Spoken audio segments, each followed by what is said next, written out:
Friends इटा मुझे बनई मिलमिकर राइस जेन भात के ओगली जाता सकालटा से बनई आटा मोर छुआर बहुत पसंद। तो मुझे पहला मिलमिकर के 10 मिनट लगे बुतरे की गरम पानी से अलगे 2-3 थर धोईकी यहाँ भाजी दौचे आ मिलमिकर भाजी गला न तापर आम ये अलगे दमा आउे आम एड करमा बटर आपण मैंने जदि चाहे घी दे पारे तेल दे पारे जाना जी दे पारा तापर ये आम उइल बटा गोटे मुझे काटिकी रखी से एड करदमा आगे भाजमा टिके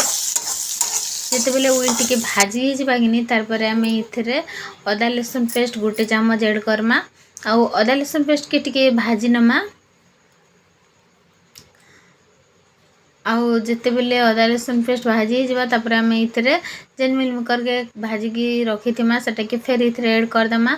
आउ घरे जेन जेन भी सॉस थिबा chilli sauce tomato sauce green chilli sauce red sauce तो सबू ये एड करदमा आउ ये आम कस्मा टिके आउ जिते बेले यहाँ कि पूरा मिसी जीवा सेते बेले आम एड करमा ये भात तो ये भात कि सकालटा लाटा अच्छे बिरयानी मसला पचे दमा आउ यहाँ कि सकाल भात अच्छे आपण मैंने जदि बासी खाइबार लगे पसंद ना करन बेले भात रखीचन बेले एंता बन कि निजे भी खाई पारे आउ निजे छुआ मन के भी देवे देखिए जनता चाउमिन पास्ता खासन कि भात भी से हेन्ता एका शौकी खाइबे आउ आमर बाबू तो ये भात तार बहुत पसंद जो मुझे पचारास बाबू काଣା खाइबू से कहे मिलमिकर राइस खाइमी तो मुझे प्राय टाइम इटा तार लगे बनासी। तो यहाँ का आम भात रे एड करदमा बिरयानी मसला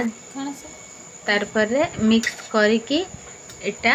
अलगे दमा तो ये रेडी गला ना मुझे बाबू लगे बाढ़ुचा खाइबार लगे तो आपण मैंने भी एंता बन कि आपण मान छुआ मन के देवे